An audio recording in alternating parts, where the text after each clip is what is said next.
welcome to Off the Shelf Reviews. I'm running this monkey farm now. And I'm Gary. And today we're going to review and discuss Day of the Dead, which came out in 1985 from writer-director George A. Romero. Iain, why don't you give us the synopsis? Well, the story follows a group of survivors who are trying to survive in an underground abandoned missile silo during a zombie apocalypse. We follow Dr. Sarah Bowman as the only woman of this group of survivors who tries to keep the military side and the science side together, thinking as a team instead of trying to tear each other apart. You know, after the success of Dawn of the Dead, you know, it was a critical success, a financial success, of rejuvenated George's career. So much so that film studios in Hollywood were like, "Hey George, come and make films for us." And he was like, "No, I'm fine. But he ended up signing a contract, a 3-film deal with a studio. And the studio were like, part of that contract is you must make us a sequel to Dawn of the Dead. And George was like, well, I'm not going to rush right into it. I'm not a one-trick pony. I will make you a zombie film, but I'm going to go and make Night Riders, which didn't do very well at all. Yeah, that's the Ed Harris one, isn't it? I looked at that, I was like, oh my god, Ed Harris riding a motorcycle as a knight. Right. Okay, George. Not too good. Yeah. Then he had a collaboration with Stephen King on Creepsho. Ah, yes. Now, again, it wasn't at the time very successful. Yeah. It was moderately successful, so you know it was enough, but not enough for the studio to have complete faith in George anymore. Yeah. And so they turned to George and went, "Look, we're thinking about cutting your budget. We were going to give you $7 million, but because you insist on making an unrated or an X-rated film, we're going to cut your budget down to $3 million." And at the time, George had a 200-plus page script. You know, he wanted this to be the Gone with the Wind of zombie movies. Yeah. Until the studio went, "Yeah, we've halved your budget." So George ended up having to revise his script and gutting so much of it that it ended up about an 88-page script. So more than half of the film was gone. Yeah. But that left enough material for George to get the okay from the studio to get to work on his film. And of course he brought in all of the collaborators he had worked with on Night of the Dead, Dawn of the Dead, all back onto this one. And of course, legendary special effects designer Tom Savini. Yeah. I remember getting to Day of the Dead after I'd done Dawn, you know, after I'd done Night, and then Day, I think, came out in 85. So I think maybe it was about 93, 94. I got hold of a VHS copy of it. Same, yeah. You know, and I'm like, I need to watch this. And coming off, like I said, coming off the back of Dawn, you know, Dawn for me was like the penultimate zombie movie ever made. You know, we didn't have the cesspool, I suppose, of zombie movies that we have now just to dive into. Back then it was like, I want to watch a zombie movie. Night, Dawn. You know, you had your Italian kind of zombie movies like Zombie 2 or Zombie Flesh Eaters, but for me those movies never really hit the same mark. It was all about the gore and the craziness. But for me, there was a message in George A. Romero's movies that I got that I needed to get more. So getting hold of Day, I'm like, this is going to be really, really exciting. You know, there's going to be a message into it. But it was half the length of Dawn, you know, and there was also, right from the start, there was a feel to the movie that it wasn't going to be as indie, you know, or rough or as guerrilla-esque as Night and Dawn had been. Yeah, I really disliked Day of the Dead on first watching. You know, I put the 3 George A. Romero films right next to the 3 Alien films. Where the first film sets you up and establishes it. The second film just blows it up beyond all expectations. Yeah, and then the third film is just dour, depressing, and miserable. It's the law of trilogies, mate. It's the law of trilogies. But much like I've come to love Alien 3, I have come to cherish Day of the Dead as the best zombie film. Yeah, see, for me, Dawn still holds that. Day is a really, really good sequel. Like, when I got around to watching it, and weirdly enough, like you just said, you know, growing up knowing each other, you were always adamant, like, Day's not that good. It's really, really good, but it's You know, it's no dawn. It's no dawn, and it's like yeah. And so we'd always discuss about how, like I said, George A. Romero had this massive script. You know, he wanted it to be like a 3-hour epic. Like, you were going to live the zombie apocalypse. But studios just didn't get it. Or didn't get him. Well, they didn't think there'd be money to be made in a huge budgeted zombie movie that was going to be X-rated, which they wouldn't be able to sell to kids or to teens. Well, funny enough, they would have been able to. I think they would have been. You know, if he'd gone in with the scale like he'd had with Dawn, like, look, we're just going to hire extras. We're going to have masses of zombies on screen. We're going to have Tom Savini with as much gore and blood as we can hand to him. But instead, it all gets shortened down. The film company's like, nope. You've got to isolate them. You can't have them moving all over the country. So what does George do? He forces them into this abandoned missile silo, which is an amazing location. Not as good as the shopping mall. No. But very creepy-esque, especially when you see mixtures of like the walls of buildings built into the rock. Right, yeah. You know? But that first initial opening with the helicopter flying over the city, you've got kind of this upbeat music playing along with it.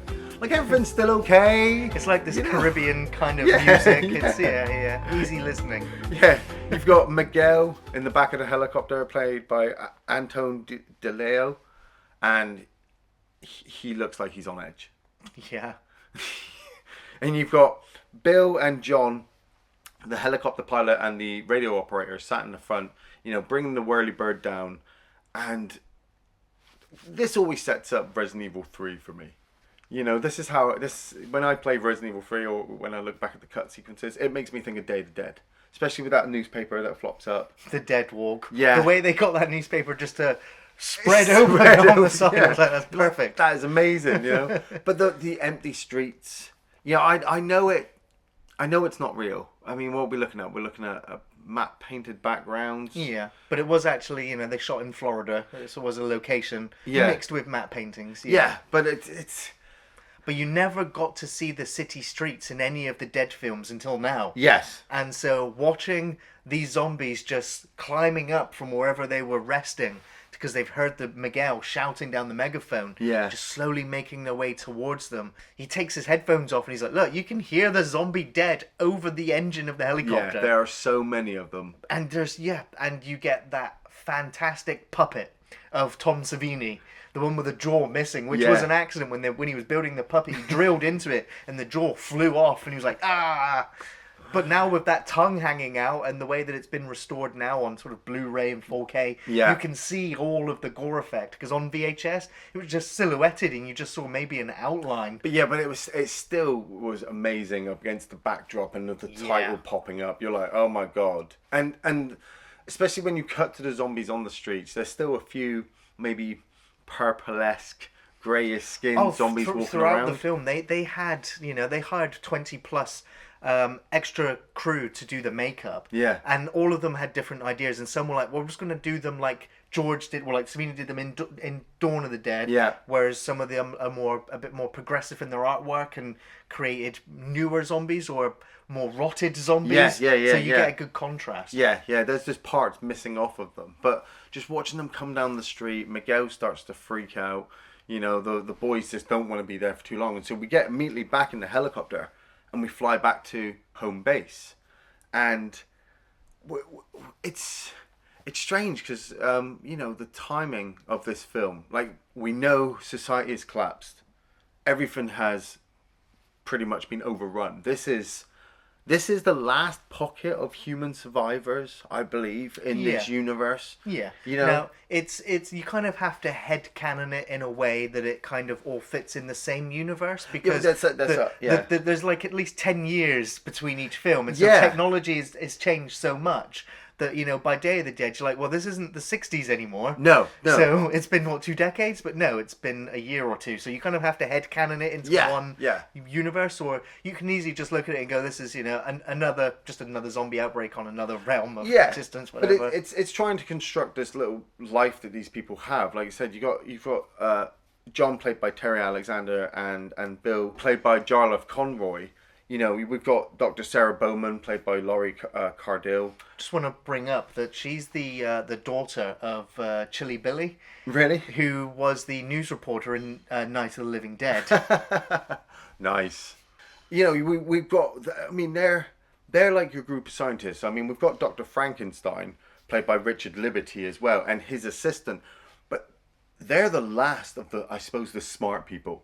Yeah. You know, we've got the radio operator, we've got the helicopter You got the pilot. civilians. You know, these are mainly just the civilians.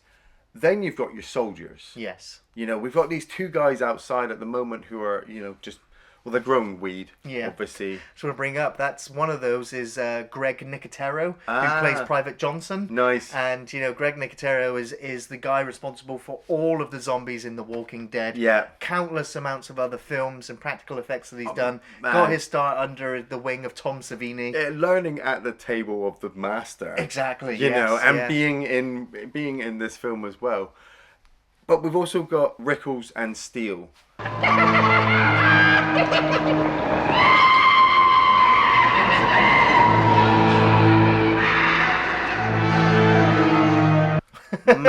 I hate those two I assholes. hate them as well. But I love those two idiots. It took me a few times of watching Day of the Dead to go, yeah, all right, I like it. I like these two guys. I mean, they're racist. Yep. They're sexist. Yep. They're bullies. Yep. You know, they've got all these horrible traits. I think they also might be slightly homosexual, depending on how long these guys have been in this underground silo base. Not that I'm saying that there's a problem there, but, you know, when you construct... Getting like a male prison vibe. Well, these soldiers are spending a lot of time with each other, and they have just lost their big top Major Cooper. Yeah. Who you never see, but you kind of garner from everybody's impressions after he dies that he was the guy that was kind of keeping everybody together. Well, I mean, one of the scientists says that he was an asshole. Yes. But now that Rhodes is in command, Yeah. he makes this asshole look like a sweetheart. Yeah, So, so you're like, Cooper was a dick, but now Rhodes is in charge, now you're fucked. Yeah. I want to know if you're doing something that's going to help us out of this deep shit we're in. Or if you're all in there just jerking each other off. Captain Rhodes, played by Joseph Pilato. He was born to play this role. Oh, yeah. Oh, yeah. You know, he almost didn't get the job either. If the budget was going to be the $7 million, he didn't think he'd get the job. But, Yeah. you know, he literally just got a phone call from George saying, yeah, you got the part, you're in. Yeah, you're in. You know, it's like we said in Dawn, he only had a little side part. And yeah, I know you said that there was no connection, but to see him come on into this now as the captain, you know, he's seen a lot of shit, this captain. You know, he's probably had to kill a lot of civilians. He's probably had to kill a lot of zombies. He's probably had to kill a lot of his own men. But now he's the guy in charge of this ragtag bunch of survivors. Yeah. Now, Siskel and Ebert, they really hated on this film on its release. Yeah. They were fans of Dawn, but they used Joe Pilato as the example of the over-the-top awful acting in the film. You know, and all of the cast and crew were told how terrible the film is when it came out. And it really disheartened them.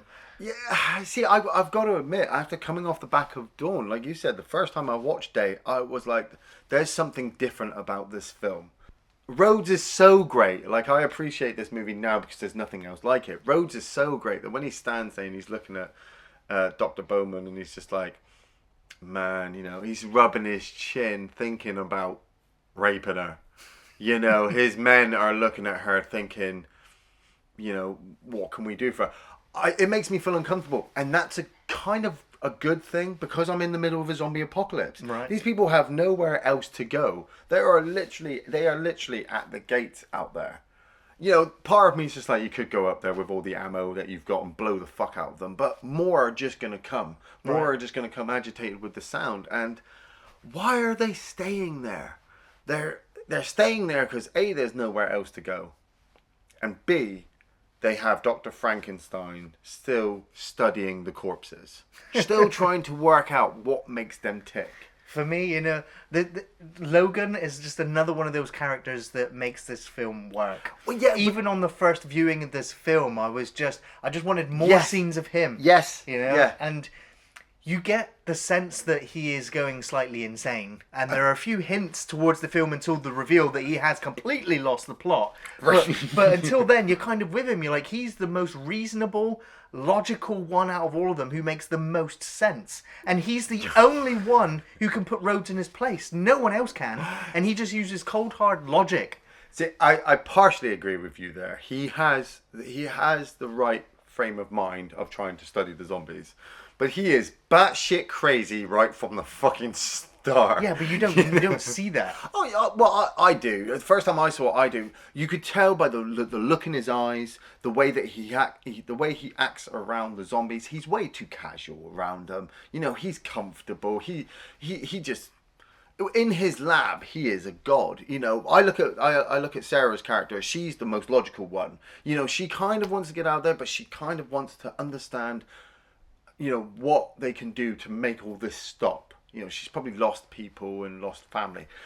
Frankenstein's like, no, I've got this idea, and when he makes the bub character, that's his idea in the flesh. He wants a friend, and he wants to be able to. He does, like you said, he does put Rhodes in his place, but Rhodes is 2 steps away from blowing Dr. Frankenstein away.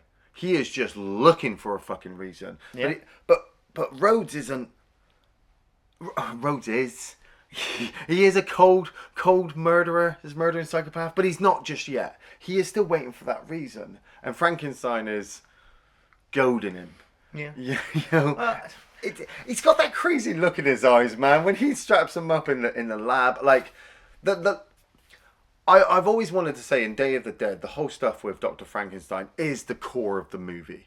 Him allowing the audience to understand how these things work. When we argue about how zombies work, people they bring up the same shit with me. Well, what about the ones in 28 Days Later? And what about the ones that run? Watch Day of the Dead. Dr. Logan simply explains it all to you. They don't need flesh to feed on. It's just pure instinct. That's all that's left. He also says that there is no intelligence whatsoever. It's just some residual sparks of memory. Yeah. So it's not like they're thinking about about doing anything. It's just that they've got some memory of it. Yeah. The blood and guts and gore effects, that's just there as topping on the cake for me.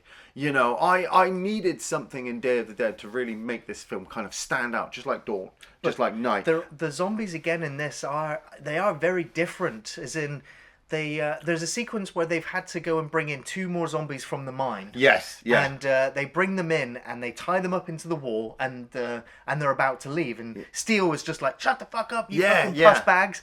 And the zombies look terrified. Well, it's like they know they are due to be experimented on.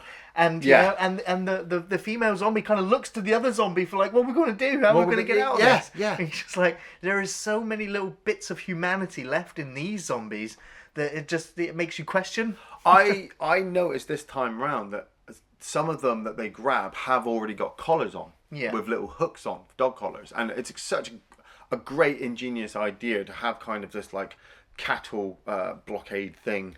To lure the zombies out and then hook them up and take them to Frankenstein to get experimented on. But when I noticed that, I was like, oh, I've never noticed that before. I wonder how long that zombies had that collar on. And then I start to think about, they're saying how they're capturing them from outside. They're bringing them in. They're sticking them in this place. And then they're bringing them out later. So like you said, with that female zombie, how long has she been wandering around those tunnels, in the dark, and memories are starting to spark back? Maybe she was afraid of the dark and she doesn't like it down there, and now she's being pulled out. Yeah, she wants to eat your face. She's a zombie. But now she's like, well, I get the feel, I have this horrible feeling. And it brings the film to alive, because when you balance it back with the Miguel section and Sarah, I hate Miguel. I hated Stephen and Dawn, I hate Miguel worse. Yeah, I mean, you're not given any chance within the film to get to like Miguel or get to know him before he is at this broken, deteriorated state. You know, he's already gone to the point of insanity. He's unstable. Yeah. You know, he can't function. You know, we're told that nobody is sleeping, everyone's restless, you know, tension's really high.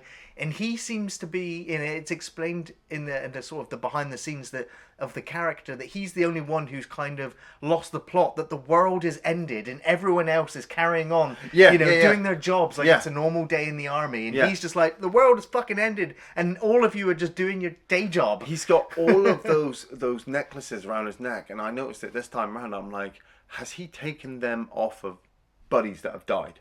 Yeah, could be. You know, is that he's like carrying all the guilt of seeing all these people die. He's still trying to maintain a relationship with Sarah, but that's just gone. And I don't know if she really loved him.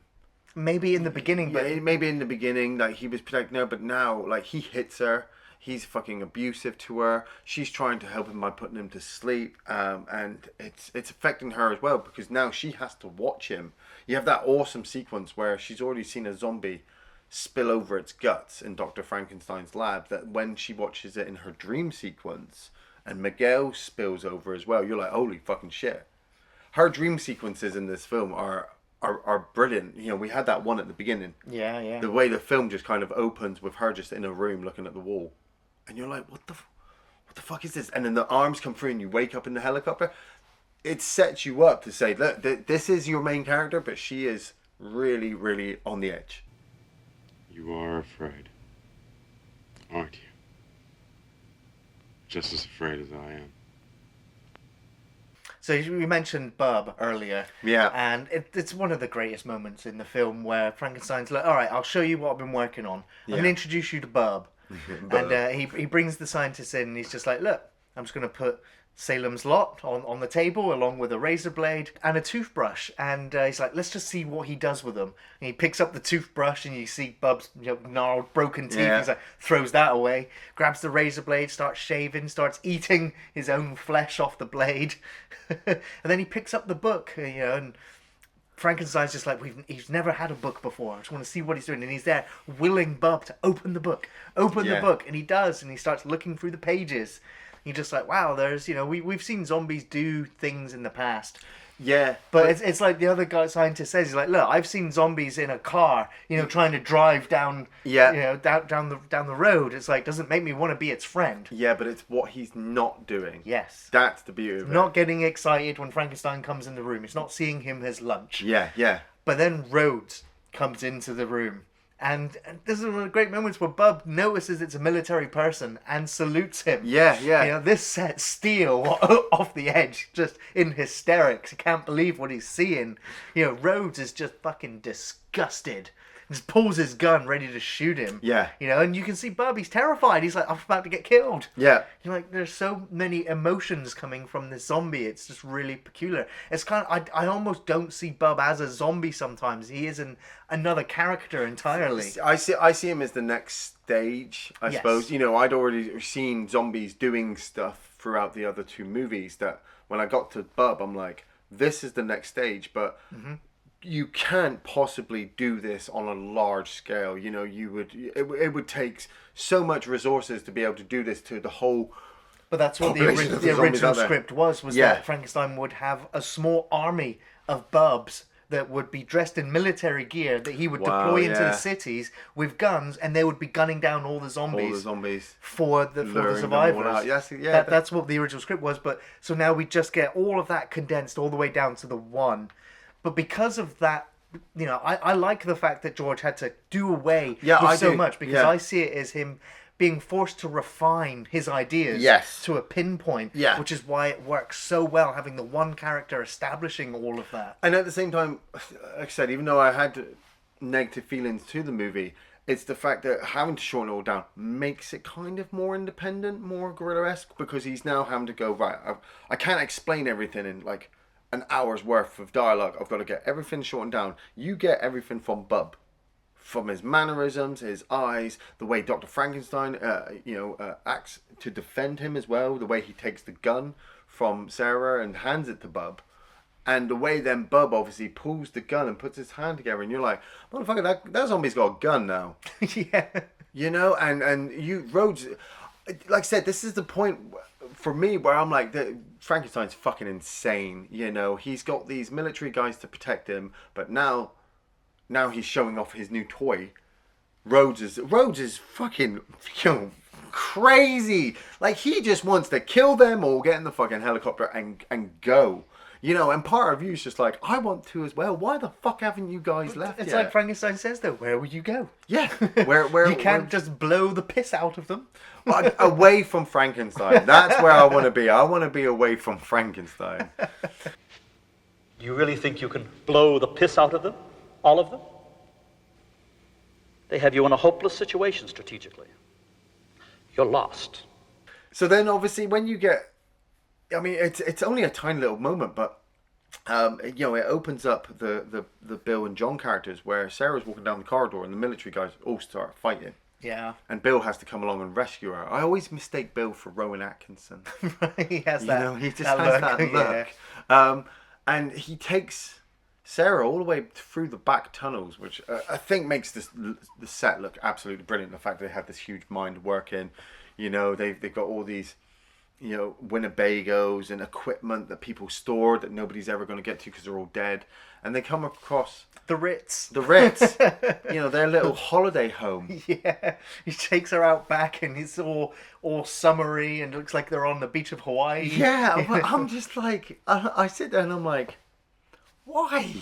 Why didn't you just John, why didn't you just get in the fucking helicopter and go? Just, you're the guy. You could do it in the middle of the night. But then again, like I said, Frankenstein, where are you going to go? You know, this is your little holiday home. Well, John is ready to take the whirlybird and fly to an island and just, you know, but he's not. He's still feeling responsible for his job, his position, and for some of the others that are still there. And it's only when tensions reach a certain point where he's just like, let's get the helicopter and go. And he also is kind of thinking for the future, because he's like, look at these books. We're just going to have babies somewhere and we're going to tell them, never dig this up ever again. You know, because we'll just end up doing it all over again. Yeah. It's a great sequence. I mean, the film was criticized for being a talky film. Yeah. You know, basically the film was saying that the film talks you to death. But there are some really great messages here. You know, and the character of John was pretty much saying everything that George A. Romero wanted to say with the film. Yeah. It's kind of, he's playing George almost in a way. And yeah, the dialogue that he comes up with is just great. You ain't never gonna figure it out. Just like they never figured out why the stars are where they're at. It ain't mankind's job to figure that stuff out. We get sent to pick up another group of zombies from the cattle holder, and Miguel, who is just fucking on edge, accidentally ends up with a zombie around the neck, and the neck brace breaks, and she attacks one of the other soldiers. One of the zombies then bites Miguel, and Miguel just goes running off. And you know, if you've been following the series, these people are fucked. You know, Steele has to deal with one of the soldiers who's got his throat bitten out, and Sarah chases after Miguel, and they have to amputate his arm. The machete coming down on the arm is just gruesome. Yes. You know, and Savini at first, he built a rubbery arm, and so when the machete hit it, it just kind of bounced off and did nothing. They're like, okay, how do we do this? So we'll just put some wax in there and rebuild it so it's got some weight to it. When the machete hits it, it looks like it's really hit an arm. But then you get the other shot where she's kind of pressing down and forcing down the blade. And of course, to break the similar bone. to what they'd done in Dawn of the Dead, where they'd actually just taken a part out of the machete so that they could rest it on top of his actual arm. Yeah. So when he flexes his hand open, it feels real. And then, of course, he has to spend the rest of the film with his arm kind of tied behind his back to give the effect of a severed arm. Yeah. But it's the worst thing to happen to such an asshole of a guy that you know that he's now just... He is a liability. You know, not only is there a high chance that he is infected, even though Sarah still cares for him. She doesn't want anybody to die. She wants actually Steele and Rickles and Rhodes all to survive. She wants to work together with everybody. But, you know, Steele and Rickles and Rhodes, they want Miguel. They're like, look, we're taking the body. You know? And Sarah and Bill go get some medicine to actually help Miguel's get past it. And they get into the lab, Frankenstein's lab, and this is where they start to realize that Frankenstein has they play his audio recorder, his tape, and he's just spouting off stuff. He's talking to his mother. Yeah. You know, it's like absolute lunacy. There, I put it away. I put it away, Mother. I put it away. Bastard. Be civilized. Be civil. Is he role-playing with the zombies? Was he reading a story to the zombies? Was he just recording his insanity? I think he was hearing voices. You know, he's been without sleep for a long time. He's watched the devastation of the world. He has no idea about how to actually save anybody. Bub is just lucky. Yeah. You know, Bub is just a friendly zombie. But coming across this and then realizing that Frankenstein has been experimenting on the bodies of the soldiers. Or like we kind of already knew this from the start with Major Cooper. Yeah. But then to actually see this now head. It's Private Johnson. It's Greg Nicotero's head. That's Greg Nicotero's head. Oh, yeah. That's just amazing. You know, just on the bed with the little electrodes in, just kind of moving. Yes. You know, you kind of know it's a good thing that he's doing, but it's the fact that we'd seen Frankenstein take a bucket into Bub. Yeah. You know, we had that amazing. I love this bit where he's got the tape player and the headphones. And he's like waving his finger in front of Bub to follow the finger in the eye. All of this was improvised. This wasn't in the script. Oh, that's George Romero brilliant. was just like, look, to the actor playing Bub, you're doing such an amazing job. Have you got any ideas about what we can do with your character? And he came up with this idea. Yeah. You know, in the way the national anthem plays and he straightens up and gets his posture, gets upset when the music stops. Yeah. But it's the moment where Frankenstein's going to move the headphones and Bub grabs hold of his arm. Yeah. And is like contemplating eating him, but then just lets him go again. And I'm just like, amazing moment in the film. But then you do realise that he's feeding Bub, because Bub hasn't lost his appetite for human flesh. He's just kind of satiated it a while. I guess he can control the hunger a while. It's the reward, isn't it? This is what it's like training an animal. Yeah, this is what Frankenstein had explained to Rhodes, is that, look, you know, if we can reward them, you know, maybe we can domesticate them and then we can use them as a workforce, which obviously, like I said, comes from the George Romero original script of having an army of zombies. But then just seeing it on the smaller scale with Bub, I'm like, yeah, this works, because you've only got a few bodies you can actually chop up, you know, so you can only feed him a bit. But the fact that everybody now realizes this, Rhodes is there, Steele, Rickles, you know, Sarah, Bill, everybody realizes that Frankenstein would kill them all if it meant he could have his success story of domesticated zombies. Yeah. And it puts them all at risk. So when Rhodes finds the body of his soldier and guns him down, I actually don't feel bad, because it's when Rhodes is screaming like, "That's my men." You know? And I'm just like, but Rhodes, you've been captain for 2 days.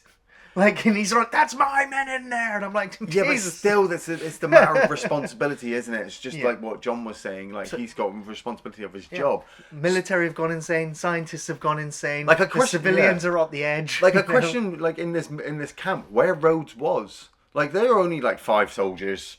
Really, you know, 5 or 6 soldiers wandering around. Most of them already dead. Most of them are already dead. You know, where was Rhodes? Oh, we'll just put the bodies in the freezers.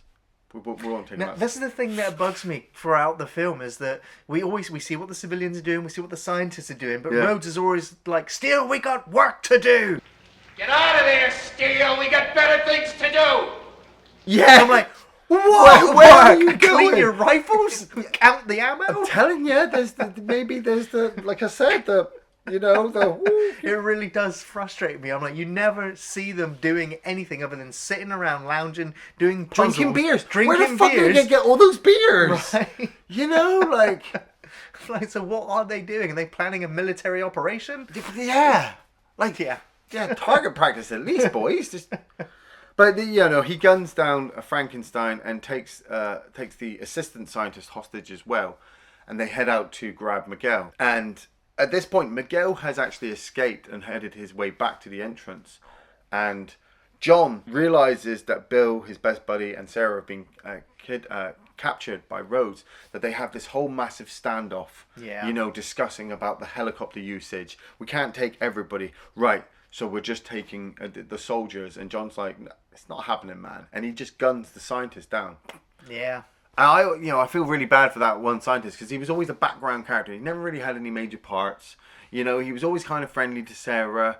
And then all of a sudden he's just gunned down in the corridor and you're like, fuck. Executed coldly. Yeah.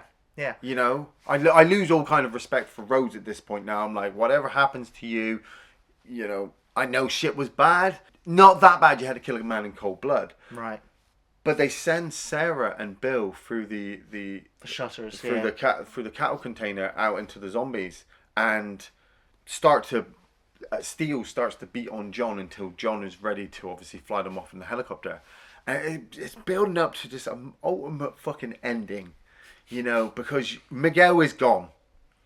He's gone up to the surface. He stood in front of the gates of the zombies, and I'm always finding myself when I watch Day of the Dead where I'm screaming at the TV like, no, because I know shit is bad down there, but it's not bad enough that you've got to let in a fucking 1,000 zombies. Because okay, granted, he wanted suicide. He wanted to die. He's had enough of the apocalypse. But to kill everybody else as well. Yeah, I'm just saying, you fucker. Yeah. And he kind of opens the gate, runs to the elevator, lays down, kind of does a religious thing. Oh, it's so horrible just listening to him screaming as the horde just piles on top of him. He disappears under them. Yeah. You see him being bitten and the blood pouring. But then the elevator, he pushes the button and it's coming down. I love you got Steele and Rickles there. Rickles like, fix it! Fix it! Just fix it! Fix Steele's it, like, man. you can't, it's gone. Fuck is Mick that did this? Fix it! Come on, man! Fix what? Fix the box, man! Come on, fix it! Fix what? Pour the fucking guts out of me, Rick, I can't fix Get the book here, man! We can fix it! And do you recognise the alarm sound? Yes. Took you back to an Arctic base. It did. Whenever I hear that noise, it's not a good sign. And you see the elevator coming down with 100+ zombies on it's it. amazing. Just seeing them all self-contained on that little elevator. And you have that one guy who's like, I want to be the first guy off the elevator. Whoa! Yeah. I'm going to be the one that fall off. But I do love the zombie work in this film, but they had to save some money somewhere, and they hired like 100 to 200 masks that zombies could literally just put on their heads, and like no makeup needed. And on that elevator, I see all the ones wearing masks because their heads look so bloated compared to the others, and I'm like, awful. Well, I think I spotted one that looked a bit fatter than normal, like a skull. Yeah. And I was like, oh, that's a bit off-putting. But it's because it's a mask, yeah. But weirdly enough, immediately it made me think of, I don't know if you remember, the zombie at the bottom of the well at Herschel's farm, where it's all kind of swollen. Yeah. I looked at it and immediately started just making up my own ideas of why it looks like that. Yeah. But you do get such an assortment of zombies. There's the clown one, Yes. the ballerina one. Yeah. There's the thriller Michael Jackson one. Yeah, every one of them is absolutely teensy-weensy little detailed that you want to stop and look at them. Oh, yeah. But I want to also run for my life. Rhodes, he realises what's happening. He gets on the buggy and takes off. Yeah. Leaves Steele and Rickles and... Well, had his guns taken off him by John, who's now taken it upon himself to head into the tunnels after the boys. But we've got these two different chase sequences going on. we're trying to stay with Sarah and Bill in the tunnels, but we've also got Rhodes on his golf cart just... Yeah. Now, I get a little bit confused here again because we know that the zombies have come down through the elevator. Yeah. And we know that John, Bill and Sarah have gone through the mines. Yeah. But it's like, but at what point do they leave the mine door open for the zombies to come through the mine also into the facility? Because Rhodes runs straight into all the zombies that are coming out of the mine, and he has to head into another room. It's like those zombies seem to be in the facility from the mine ahead of time. It's kind of a bit of a Dawn of the Dead kind of thing where they just needed zombies on screen. Yeah. So you have these groups just kind of appearing all over the place. I like to think that maybe because John knocks Rhodes out as the elevator is still coming down, and then Rhodes goes to the elevator to see him. So in that time, John could have left the little cattle thing open. Yeah. As Rhodes and his buddy have now run off to the entrance, seen them all come down, turned around, seen that they've left them open for them all to come in. When they run into the tunnels, this is it gets a bit silly, I feel. And this is why Dawn of the Dead always surpasses Day for me, is that the colorization when they get into the tunnels, it's so dark. That's fine. It's dark set tunnels. But then you have like your red and your green lights, and then you have your gunfire where, like, there's a shot where John shoots a zombie. The zombie spins around. He shoots him again in the face, and the zombie falls on the floor. And I'm like, that was a bit silly. There's a part where, like, they have like the comedy little element where Bill's like going to have a drink, but then there's a zombie and he runs over and he bashes it in the head, and he's dropped his whiskey. I love the spade kill. Yeah, that's awesome. That's an awesome kill. I love that special effect. But then you get the shot where where John turns up and hands them all the guns, and Bill's like the camera's at like an angle while Bill's firing, and Sarah's firing. Action pose. Yeah, and I'm like, it's Left 4 Dead all over again. Yeah. I don't like that camera angle either. It's just kind of looking up at them to go, yeah, these are our heroes now, and they've got guns and they're powerful. I much prefer the camera work from Rhodes and Steels and Rickles as they're running around the tunnels. That brings me back into Dawn of the Dead. Yeah. This stuff in the tunnels, bit Demons-like, bit Dario Argento, bit Italian horror kind of, where the stuff with Rhodes and Rickles and Steele and that last guy, Torres, that is so horrific. This part of the film, I think it says Torres is the first one to die. Yeah. He fires off a few shots, he jumps up onto some pallets, and then just kind of gets pulled over onto his back. Gets his head ripped off. You see the fingers gouge into the eyes. Man. Then you see all the zombies pulling at his throat and his neck until his head comes off. And you hear the voice box go and just, this high-pitched scream that he gives off. I was like, was that a homage to Night of the Living Dead when the mother dies and that goes really high-pitched? But yeah, just watching his mouth still contorting as his head's pulled away. It's like, horrific.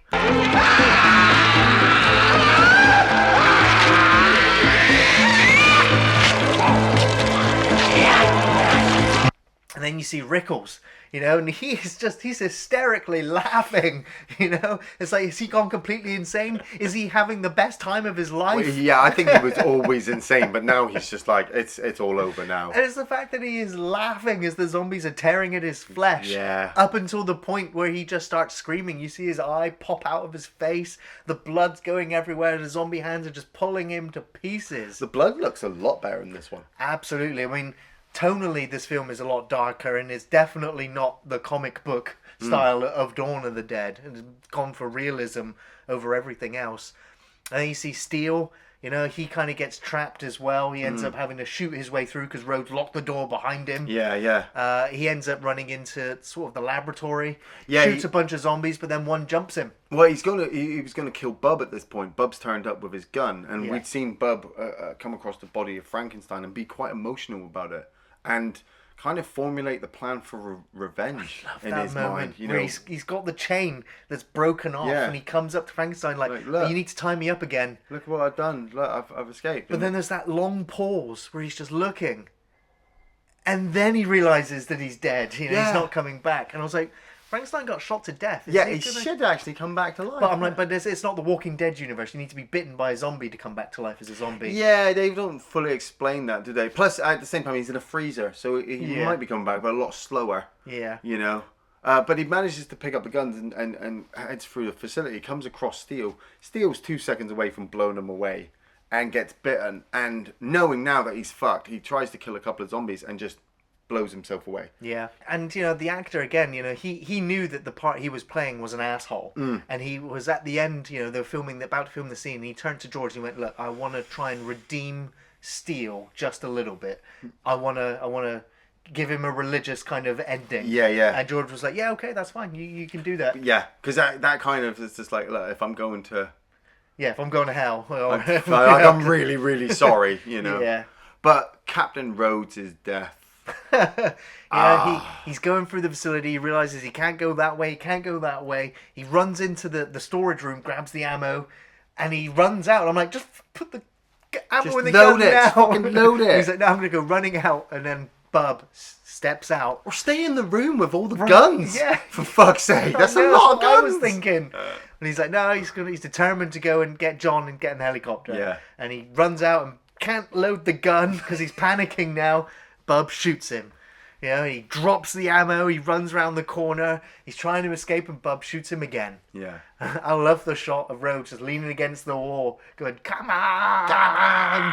Come on! And he gets all the way to the end of the door, and I'm like, does he expect there to be no zombies on the other side? Yeah, like... his reaction... Like, you could have easily just turned around and speared Bub and killed him.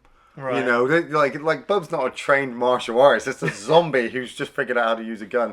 Running up to that door, the look on his face when he opens the door and all the hands come through. Yeah. You know, like you said with Dawn of the Dead, the comic motif in Dawn of the Dead. I always feel that there's a bit more comedy in this than in Dawn.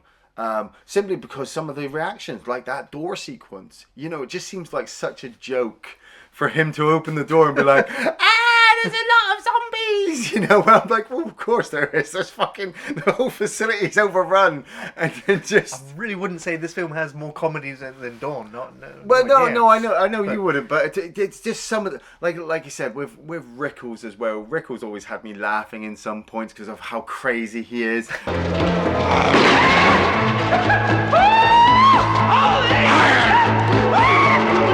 The way Steele acts, you know, come on then, bub. You know, just the word bub appearing so much in a zombie apocalypse movie. Yeah. You know, hey, look, there goes bub.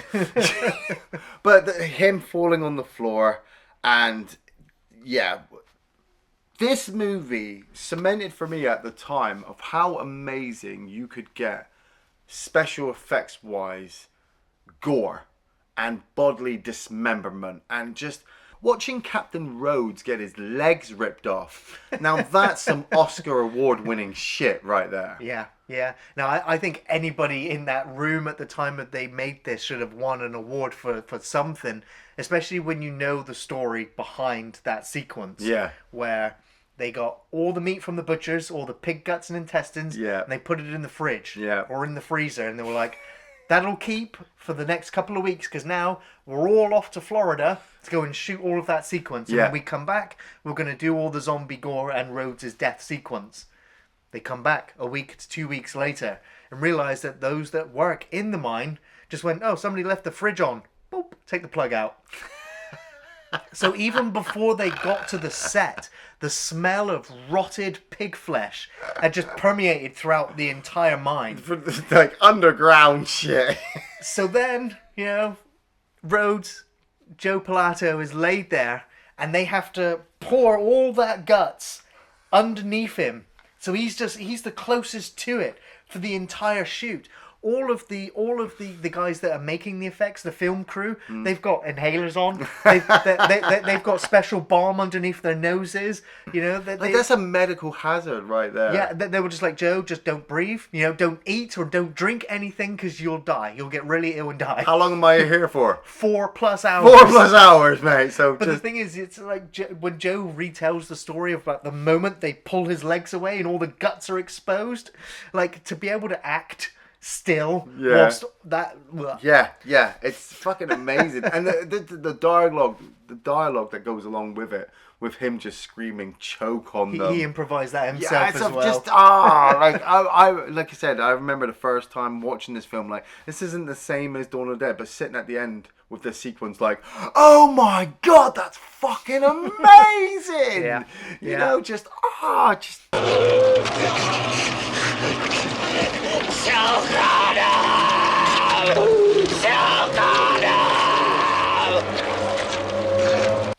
And the fact that we're still following Sarah, John and Bill through the mine up through the missile silo, and we're cutting back to the zombies, much reminiscent to the ending of Dawn of the Dead, where the zombies are wandering around the facility and they're just eating everything in sight. I always loved that, especially watching it this time around, is they're the real winners in this film. The zombies always take over whatever they've gone in. Doesn't matter how much defense or how much planning you had, you know, they are usually the last thing you see in that location, them just wandering around. Except Night of the Living Dead, all the zombies are killed that you saw in that film. And then in Dawn, the zombies have the run of them all. Yeah.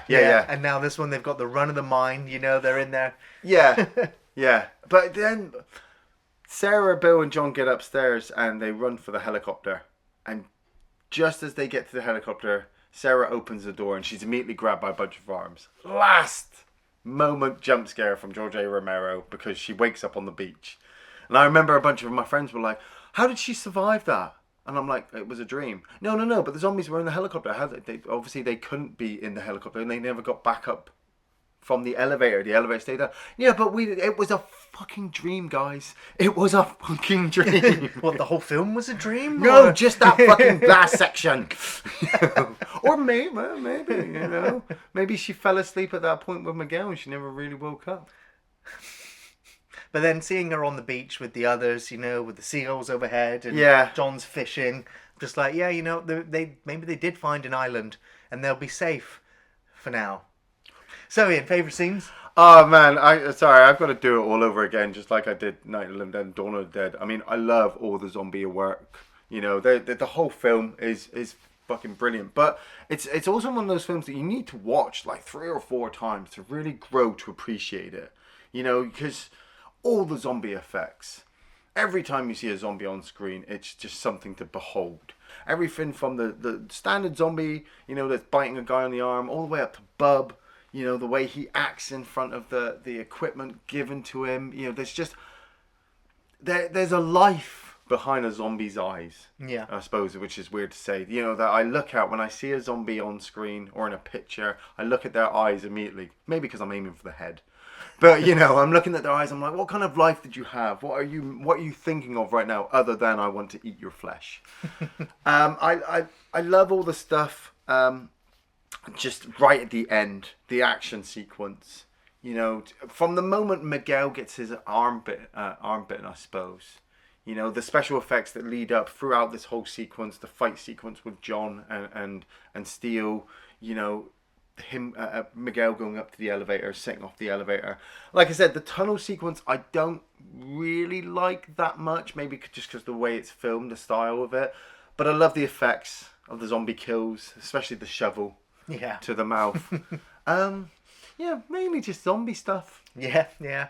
All of the zombie stuff in the film is spectacular. It's ahead of its time. It set the benchmark for all zombie media that followed. Yeah.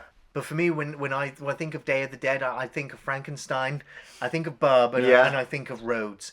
And the three of them just elevate this film for me so much. For the performances from all three of them just makes this film immensely rewatchable.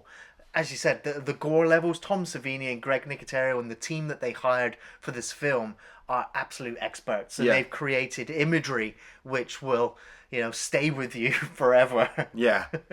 I also love the hello sequence at the beginning of the film. That because it's the only time you've seen the cityscape, and I'm just like, hello. I just would love to have watched the whole city kind of fall over time to get to the state that it's in now, where you've got alligators coming out of the bank or whatever building. The guy's got spiders all over him. Yes, yeah.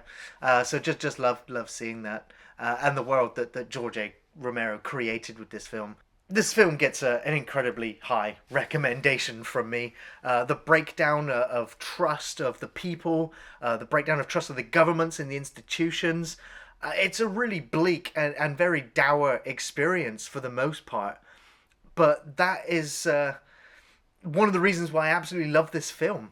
I honestly believe it to be the greatest zombie film ever made. I love all of the characters and the villains. I love the insanity that they are all developing. And they're all played so well, so memorable. The pace of this film also really works for me, is that I don't think there's really a dull moment in the whole film. It's got really tight editing and great direction. The music in this film is also as much a part of the film as is the gore. Tom Savini's work is magnificent in creating the best effects, the most believable effects I've ever seen.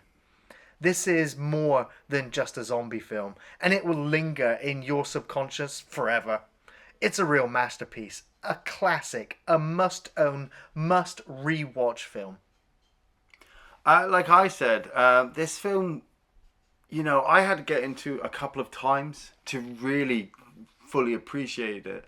And it was only until I actually put it into the trilogy of the Dead movies from George A. Romero that I really was just like, that's a really good series of zombie horror movies.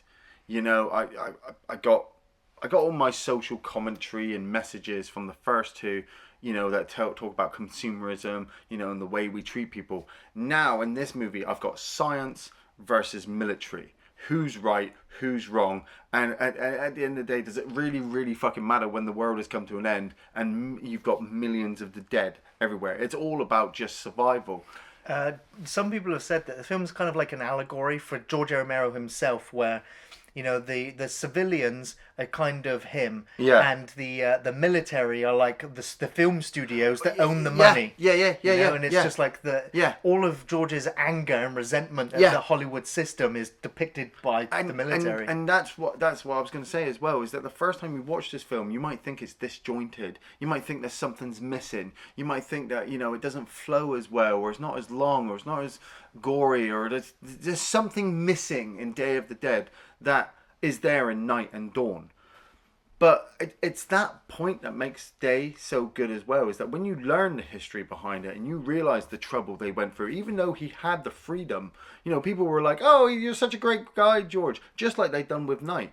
You're such a great guy, here, go make a film. We don't like that. Make another zombie movie. Hey, that's amazing. Make another film. We don't like that. We need another zombie movie. But with less and less money each time.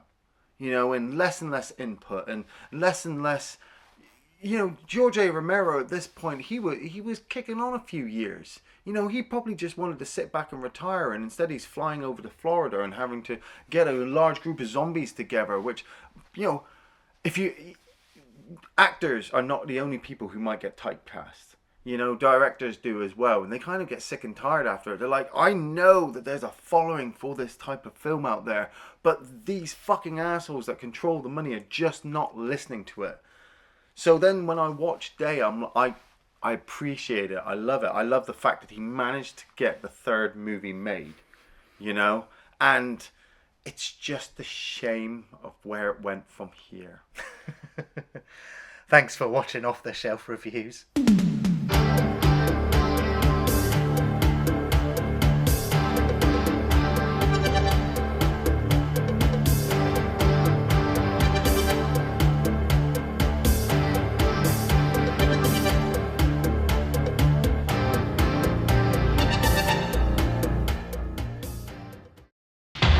What the fuck is wrong with you people? They're dead!